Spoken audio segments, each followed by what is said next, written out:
13.7 exercise का question number 7 ये हम लोग अभी डिस्कस करने जा रहे हैं, ठीक है ना।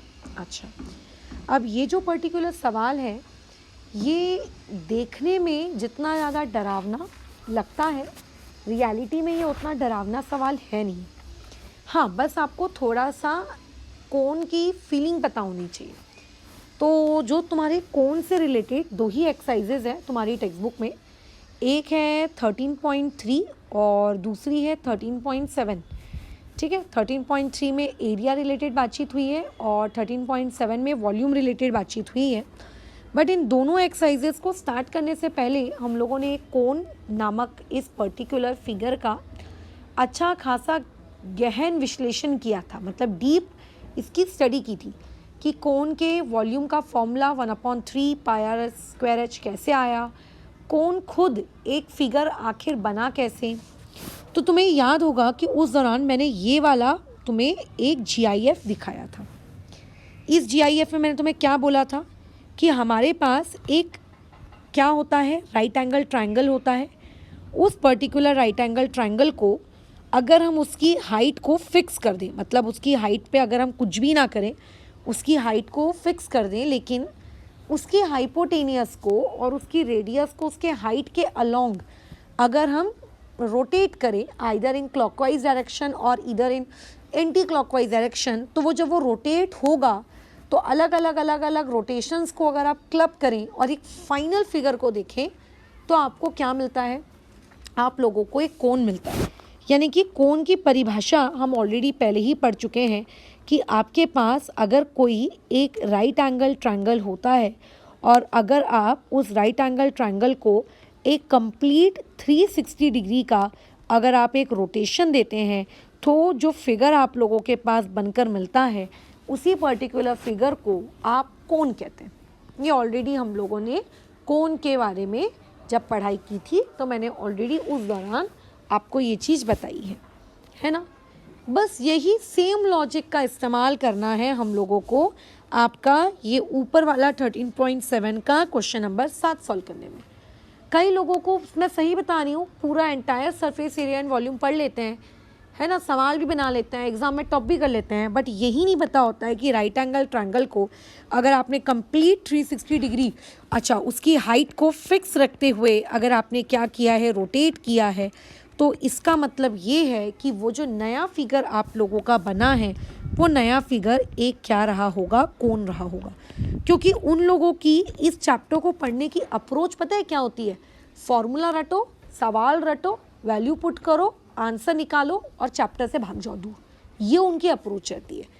तो ये वाला जो सवाल आता है तो उनकी सिट्टी पिट्टी थोड़ी सी डिस्टर्ब हो जाती है, बट वो इससे भी निकल जाते हैं रट्टा मार के। बट अगर आप अब इस सवाल को इस नॉलेज के बाद रीड करेंगे तो मुझे नहीं लगता कि इसमें कोई आपको दिक्कत होगी। देखो क्या बोल रहा है कि आपके पास एक राइट एंगल ट्रायंगल है ABC। तो अगर मान के चलिए मेरे पास ये एक राइट एंगल ट्रायंगल है ABC।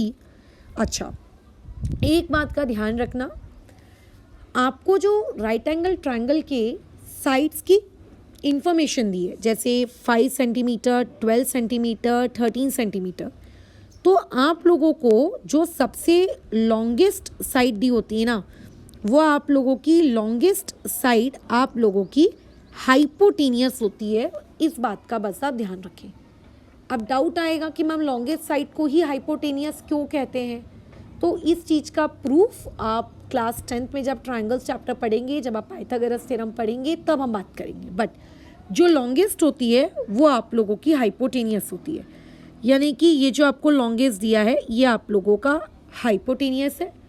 अब जो बच गया 5 सेंटीमीटर बचा है ना, और आप लोगों के पास क्या बच गया, आप लोगों के पास 12 सेंटीमीटर बच गया।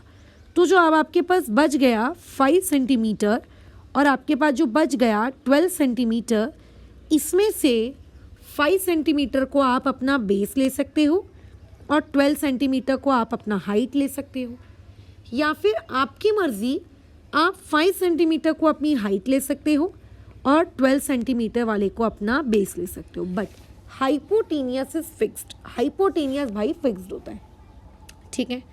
अच्छा, अब देखो इस क्वेश्चन में क्या बोला जा रहा है कि ये जो राइट एंगल ट्रायंगल था ABC, जिसमें उसकी हाइपोटेनियस थी 13 सेंटीमीटर, इस particular right angle triangle ABC को हम लोगों ने रिवॉल्व किया अबाउट द साइड 12 सेंटीमीटर। ये जो वर्ड है ना, revolve about the side 12 centimetre, ये बहुत ज़्यादा इम्पॉर्टेंट है, क्योंकि कोन को बनाने के लिए नो डाउट हमको एक राइट एंगल ट्रायंगल की ज़रूरत होती है, लेकिन उस दौरान हमको उसकी हाइट को फिक्स करना पड़ता है ना। उसकी हाइट को हम फिक्स करते हैं और फिर हम लोग क्या करते हैं, उस राइट एंगल ट्रायंगल को रोटेट करते हैं, मतलब रिवॉल्व करवाते हैं 360 डिग्री, ठीक है, हाइट को फिक्स करके। तो ऐसे केस में यहाँ पे जो ये वर्ड बोला है, इस revolve about the side 12 centimetre, इसका मतलब ये आप लोगों से ये कहना चाह रहा है कि दैट इज़ यहाँ पे आप लोगों ने जिस चीज़ को फिक्स किया है, यानी कि जो आप लोगों की हाइट है, वो आप लोगों की हाइट यहाँ पे 12 सेंटीमीटर होगी। तो यानी कि यहाँ पे आप 12 सेंटीमीटर अपनी हाइट को लोगे और ऑब्वियस है कि जो बच गया वो 5 सेंटीमीटर आप लोगों का क्या होगा, बेस होगा। तो ये 5 सेंटीमीटर आप लोगों का बेस है और ये 12 सेंटीमीटर हाइट है। तो ये वाला जो कॉम्बिनेशन था कि 5 को हाइट ले लो, बेस को 12 ले लो, ये नहीं चलेगा। क्यों नहीं चलेगा ये समझ में आ रहा है? क्योंकि क्वेश्चन वाले ने स्पेसिफाई किया है कि is revolve about the 12 centimetre. इसका मतलब क्वेश्चन वाला ये स्पेसिफाई कर रहा है कि आपको हाइट को 12 लेना है। अगर क्वेश्चन में ये बोलता कि is revolve along any side, तो एनी साइड का मतलब है 13 को छोड़कर जो बच गया 5 और जो बच गया है 12, उसमें से आपको जो भी पसंद है, आपकी मर्जी, आप उसमें से किसी एक को अपनी हाइट ले लो और क्वेश्चन को सॉल्व कर डालो। बट क्योंकि यहाँ पे क्वेश्चन में चीज़ों को स्पेसिफाई किया है कि नहीं यार, अगर तुझको रिवॉल्व करवाना है तो तू सिर्फ 12 सेंटीमीटर के अलॉन्ग ही रिवॉल्व करवा सकता है, तो यानी कि वो आपको यहाँ पे फिक्स करके दे रहा है कि ठीक है यार, यहाँ पे आप लोगों की हाइट बराबर कितनी है, 12 सेंटीमीटर है। ठीक है, बस सॉर्टेड है। अब जिनको थोड़ा सा भी अपना भूतकाल याद होगा, जिन्हें ये कोन वाला इन जनरल डिस्कशन याद होगा, उन्हें ये बात पता होगी कि जब हम लोग एक राइट एंगल ट्रायंगल को रिवॉल्व कराते हैं, तो रिवॉल्व कराने के बाद जो नया फिगर बनता है, वो नया फिगर होता है कोन। ठीक है, और जो राइट एंगल ट्रायंगल का बेस होता है, वो राइट एंगल ट्रायंगल का बेस कोन का क्या बन जाता है, रेडियस बन जाता है। ठीक है, जो राइट एंगल ट्रायंगल की हाइट होती है वही कोन की भी हाइट होती है, और जो राइट एंगल ट्रायंगल का हाइपोटेनियस होता है वो कोन की क्या होती है, स्लैंट हाइट होती है। ठीक है, वो कोन की क्या होती है, स्लैंट हाइट होती है। तो ऐसे केस में अभी जैसे यहाँ पे क्वेश्चन में बोला जा रहा है find the volume of the solid so obtained, तो पहले तो आपके मेंटली, आपको विजुअली आपको ये चीज़ क्लियर होनी चाहिए कि जो फिगर बना वो फिगर क्या बना, वो फिगर बनता है एक कोन। तो यहाँ पर हम प्रॉपरली लिखेंगे, ठीक है, when a right angle triangle, properly statements के साथ कि when a right angle triangle is revolved around any side. इस पर्टिकुलर क्वेश्चन में क्या साइड दी है वो हमें नहीं सोचना है, लेकिन इन जनरल हम लोग बातचीत कर रहे हैं around any side, then a cone is formed. तब आप लोगों का क्या बनता है, एक कोन फॉर्म हो जाता है। ये हमको लिखना है। सो देयरफॉर यहाँ पे आपसे जो बोला जा रहा है कि बताइए इस क्वेश्चन में नया सॉलिड का वॉल्यूम क्या होगा, तो नया सॉलिड क्या बना पहले तो ये पता होना चाहिए, तभी तो उसके अकॉर्डिंग वॉल्यूम का फॉर्मूला लगाओगे, है ना। तो देयरफॉर यहाँ पे जो नया सॉलिड आप लोगों का फॉर्म हुआ वो बेसिकली एक क्या है, कोन है। तो यानी कि इस पर्टिकुलर क्वेश्चन में आप लोगों को क्या करना है, एक कोन के वॉल्यूम का फॉर्मूला लगाना है। पेपर में मैक्सिमम टाइम बच्चा यही कंफ्यूज जाता है, सवाल उसको आता है, नो डाउट उसको सवाल आता है कि हाँ इस पर्टिकुलर क्वेश्चन में कोन के वॉल्यूम का फॉर्मूला लगाते हैं, 1/3 πr² यूज़ करते हैं, वैल्यू पुट करते हैं, आंसर आ जाता है। बट जब आप उसको पूछते हो कि कोन क्यों, सिलेंडर क्यों नहीं, चुप, क्या जवाब देता है, नहीं मैम हमारी टीचर ने हमको यही सिखाया। टीचर इन द सेंस मैं स्कूल टीचर्स की बात नहीं कर रही हूँ, जो भी पढ़ाने वाला व्यक्ति है, हमारी टीचर ने हमको यही सिखाया। ऐसा नहीं, आपके टीचर ने आपको पूरा सिखाया है, आप ध्यान नहीं देते हो। क्योंकि मुझे नहीं लगता कोई भी टीचर आधा अधूरा सिखाएगा, बट स्टिल आप ध्यान नहीं देते हो। तो आपको ये पता होना चाहिए, या फिर जब भी आप कोई भी क्वेश्चन सॉल्व करें तो आपके दिमाग में ये क्वेश्चन आना चाहिए कि यही क्यों। जैसे हमेशा मेरी अप्रोच क्या रहती है क्वेश्चन को सॉल्व करने की, कि पहले आप फिगर आइडेंटिफाई करो, बाद में आप गिवन डेटा वगैरह की तरफ जाओ। तो यहाँ पे आपने किस बेसिस पे ये आइडेंटिफाई किया कि मैडम ये फिगर एक कोन है, वाई? क्या मैं कह रही हूँ कि यहाँ पे कोन है तो कोन लगा देना है? कल को कोई तीसरा बंदा आके कहेगा कि मैडम यहाँ पे स्पीयर लगा दो, तो क्या स्पीयर लगा दोगे? नहीं। अगर आपने कोन लगाया है सो आपका लॉजिक बहुत ही क्लियर होना चाहिए कि आखिर यहाँ पे कोन क्यों है। ठीक है, तो I think now you are clear कि यहाँ पे आप लोगों का कोन वाला वर्ड क्यों इस्तेमाल है। अब बताए, अगर मुझे तुम्हारा स्कूल का एग्जाम पेपर सेट करना हो तो मैं कभी भी ये क्वेश्चन एग्जाम पेपर में डालूँ ही ना। क्यों? क्योंकि मुझको पता है कि सारे बच्चे एनसीईआरटी को रट्टा मार के मस्त बैठे हुए रहते हैं। थोड़ी बहुत वैल्यू चेंज करने के बाद तो आंसर निकालना तुमको आता ही है, सब निकाल लेंगे। मैं क्या करूँगी, 1 मार्क का क्वेश्चन पूछूंगी, 1 वर्ड वाला, कि when a right angle triangle is revolve around any side, ठीक है, then what is the shape of the new figure formed. तो जो थोड़ा बहुत ठीक ठीक दिमाग के साथ रट्टा मारा है जिस बंदे ने, या फिर जिस बंदे का लॉजिक क्लियर है, वो लिख देगा कि हाँ इसका आंसर है कोन। बट जिसने कंप्लीट तोते के जैसा रट्टा मारा है, जिसने ये तक नहीं सोचा था कि कोन क्यों, उसको नहीं समझ में आएगा और वो लिख देगा यहाँ पे पता नहीं कुछ भी अंट शंट बकवास। ठीक है, ऐसा करेगा। या फिर अगर मुझको ये क्वेश्चन पूछना हो एग्जाम हॉल में, तो मैं पता है इसको एक दूसरे फॉर्म में कैसे पूछ सकती हूँ। मैं इसी क्वेश्चन को दूंगी, बट इस क्वेश्चन में जैसे वॉल्यूम फाइंड करने को कहा है, मैं वॉल्यूम फाइंड नहीं करवाऊंगी। मैं बोलूँगी कि बताइए जो आपका नया फिगर बना, उस नए फिगर के डायमेंशंस लिखिए। नए फिगर के डायमेंशंस लिखिए। नए फिगर के डायमेंशंस मतलब उसका हाइट, उसका रेडियस, उसका ब्रेथ, उसका स्लैंट हाइट, जो भी होगा वो सारे डायमेंशंस लिखिए आप, ताकि मैं ये देख सकूं कि एक बंदे को ये पता है कि नहीं पता है कि रिवॉल्व कर देने के बाद राइट एंगल ट्रायंगल का जो बेस रेडियस होता है, ठीक है, जो राइट एंगल ट्रायंगल का बेस होता है वो कोन का रेडियस बन जाता है, और जो उसका हाइपोटेनियस होता है वो उसका स्लैंट हाइट बन जाता है। तो अगर मुझे इस पर्टिकुलर क्वेश्चन में डायमेंशन लिखने को कहे जाते है ना, अगर मुझे इस पर्टिकुलर क्वेश्चन में डायमेंशन लिखने को दिए जाते है ना, तो मैं यहाँ पे लिखती हियर फॉर कोन। ठीक है, इस तरीके से इसकी हाइट क्या है। तो हाइट का मतलब जिसके अराउंड आपने उसको रिवॉल्व करवाया है। तो आपने यहाँ किसके अराउंड रिवॉल्व करवाया है, 12 सेंटीमीटर। तो हाइट होगी इसकी 12 सेंटीमीटर।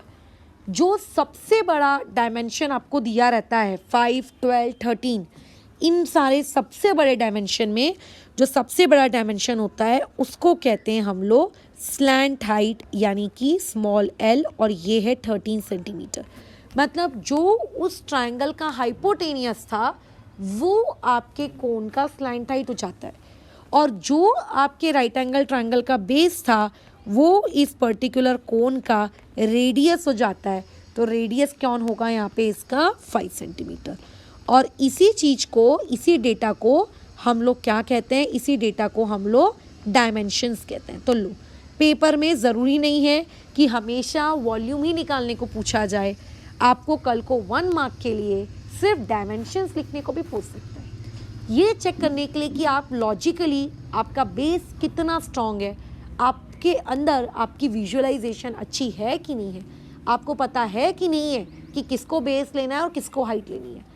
नहीं तो एक बात मुझको बताओ, कल को हो सकता है गुंजाली गलत करते हुए हाइट को 13 ले ले, रेडियस को 12 ले ले, और क्या कहते हैं स्लैंट हाइट को 12 ले ले, कर सकती है लॉजिकल गलती। तो ये भी देखो, ये 1 मार्क का क्वेश्चन प्रिपेयर करके पूछा जा सकता है। और मैं होती ना तो मैं सही बताऊँ, मैं यही क्वेश्चन देती, ठीक है, कि डायमेंशंस लिखो, ये देखने के लिए कि आप लॉजिकली कितने क्लियर हो। मैक्सिमम बच्चे इस बात में गलती कर देते हैं या फिर कंफ्यूज हो जाते हैं कि हाइट को 12 ले कि हाइट 5 ले। मतलब उनको ये चलो फिक्स होता है उनके दिमाग में काफ़ी हद तक कि जो लॉन्गेस्ट वाली है उस लॉन्गेस्ट वाली को स्लैंट हाइट लेंगे, है ना, उस लॉन्गेस्ट वाली को हाइपोटेनियस लेंगे, उस लॉन्गेस्ट वाली को स्लैंट हाइट लेंगे। ये उनके दिमाग में काफ़ी हद तक क्लियर हो जाता है, पता नहीं कैसे बट हो जाता है। बट उनका कन्फ्यूजन यहाँ शुरू हो जाता है कि जो बची हुई दो हैं उनमें से बेस किसको लें और रेडियस किसको लें। 2 या 2.5 साल पहले एक बैच में मैंने यही सेम सवाल करवाया था। तो भाई बहनों की जोड़ी थी, नहीं 2 बहनों की आई थिंक जोड़ी थी। उनमें से एक बहन ने जैसे बेस को 5 लिया और हाइट को 12 लिया, और जो दूसरी बहन थी उसने बेस को 12 लिया और हाइट को 5 ले लिया।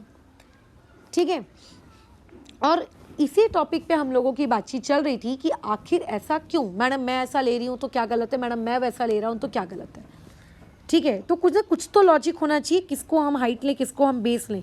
तो ध्यान रखना, जिसके अराउंड रिवॉल्व करते हो, जिसके अराउंड रिवॉल्व करते हो वो हाइट होती है। ठीक है, तो इसीलिए इस क्वेश्चन में हाइट 12 है।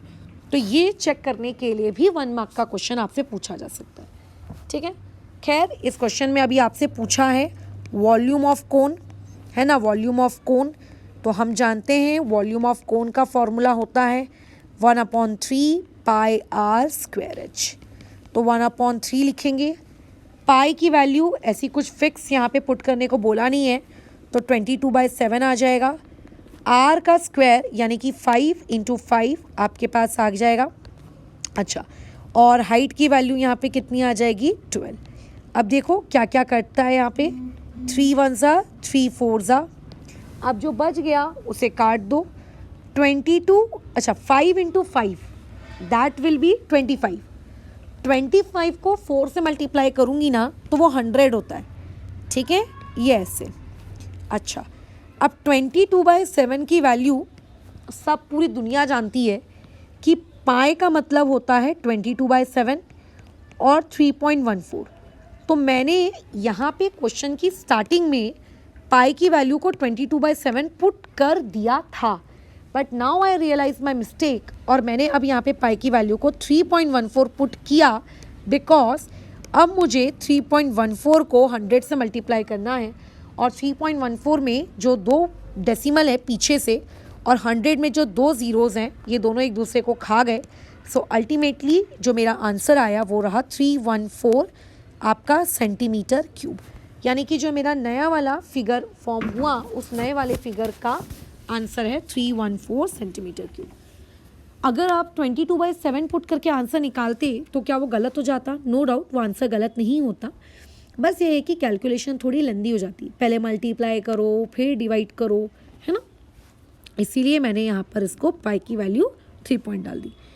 तो देयरफॉर यहाँ पे हम लिखेंगे volume of the new solid, ठीक है, फॉर्म्ड इज कितना आप लोगों का 314 सेंटीमीटर क्यूब। अब मुझे एक बात बताओ, क्या वॉल्यूम के बदले अगर तुमसे यहाँ पर कर्व्ड सरफेस एरिया फाइंड करने को कहता तो क्या तुम कर्व सरफेस एरिया नहीं निकाल सकते? बस ये पता होना चाहिए कि फिगर कौन सा है। वो तो हमको पता है कि फिगर तो एक कोन है, तो बिल्कुल कर सकते हैं पाई आर एल डालकर। क्या आप उस नए सॉलिड का टोटल सरफेस एरिया नहीं निकाल सकते? बिल्कुल निकाल सकते हैं। पाई आर एल ब्रैकेट में L plus R, sorry pi R वाला फॉर्मूला एल प्लस आर, बिल्कुल कर सकते हैं। तो ज़रूरी नहीं है कि टेक्स्ट बुक में से वॉल्यूम वाला क्वेश्चन है तो पेपर में भी हमें वॉल्यूम ही पूछा जाएगा। It can be anything. The most important concept is कि आपको लॉजिकली क्या पूछा जा रहा है ये क्लियर होना चाहिए। ठीक है, तो एक बार जरा 13.7 को ओपन करते हैं हम लोग। तुम लोगों की टेक्स्ट बुक किधर है? यहाँ है, ठीक है, ये रही 13.7। अब देखो इसी 13.7 में एक क्वेश्चन नंबर 8 दिया है। क्वेश्चन नंबर 8 में क्या बोल रहा है, in triangle ABC of question number 7 अबो, अगर मैं उसको 12 सेंटीमीटर के अराउंड रिवॉल्व ना करके अगर मैं उसको 5 सेंटीमीटर के अराउंड रिवॉल्व कर दूं तो बताइए जो सॉलिड बनेगा उसका वॉल्यूम क्या होगा? बोलो। तो अभी एक बंदे को यही समझ में नहीं आता है यार 12 के अराउंड रिवॉल्व करें या 5 के अराउंड रिवॉल्व करें, क्या फ़र्क पड़ेगा, और रट लेता है। क्योंकि मैंने देखा है लोगों को रटते हुए, इसलिए मैं बता रही हूँ, रट लेता है रट लेता है रट लेता है। तो अब तुम्हें क्लियर है, जिसके अराउंड आप उसे रिवॉल्व करोगे वो हाइट बनेगी। तो हाइट 8th वाले क्वेश्चन में कौन होगी? 5। और फिर रेडियस कौन हो जाएगा? रेडियस हो जाएगा उस वाले 8th वाले क्वेश्चन के लिए 12। ठीक है, रेडियस उस 8th वाले क्वेश्चन के लिए कितना हो जाएगा? 12। Is it clear what I am trying to say? कि किसके अराउंड रिवॉल्व करते हो दैट इज योर हाइट, जो सबसे लॉन्गेस्ट होता है that is the slant height, जो बच गया that is going to be your radius. So question number 8 में उसको वो 5 सेंटीमीटर के अराउंड वो रिवॉल्व करवा रहा है। सो 5 सेंटीमीटर आपकी हाइट बन जाएगी, 13 सेंटीमीटर नो डाउट आपकी स्लैंट हाइट रहेगी, है ना। और जो बच गया आपका क्या कहते हैं 12 सेंटीमीटर, वो आप लोगों का फिर रेडियस बन जाएगा। फिर आगे वॉल्यूम निकालना है तो वही फॉर्मूला है 1/3 पाई आर स्क्वायर एच, जो कि आसानी से लगाया जा सकता है। फिर आगे बोला जा रहा है find also the ratio of the volumes of 2 solid obtain. मतलब क्वेश्चन नंबर 7 से जो वॉल्यूम निकल के आया और जो क्वेश्चन नंबर 8 से वॉल्यूम निकल के आया, आप उन दोनों वॉल्यूम्स का रेशियो लो। तो खैर वो तो तुम लो ही लोगे। तो ये इस तरीके से क्वेश्चन नंबर 7 और क्वेश्चन नंबर 8 ये पेपर में पूछे जाते हैं। और किसके अराउंड क्या रिवॉल्व हो रहा है, इससे ही हम लोगों को इतनी ज़्यादा कन्फ्यूजन हो जाती है कि हम यूजुअली ये रिवॉल्व करने वाले क्वेश्चन छोड़ देते हैं। ठीक है, तुम पहली बार 9th दे रहे हो, मैं पहली बार 9th का एग्ज़ाम नहीं दे रही हूँ। मैं हर साल देती हूँ, हर साल मैं हर बैचेस के बच्चों को देखती हूँ और उनकी मेंटालिटी से मैं वाकिफ़ हूँ कि पेपर में वो कहाँ अटकते हैं। तो ये तुम्हारा मैं बता दूँ ग्लिच पॉइंट होता है इस एंटायर चैप्टर का। है सवाल देखो कितना चुनमुन सा,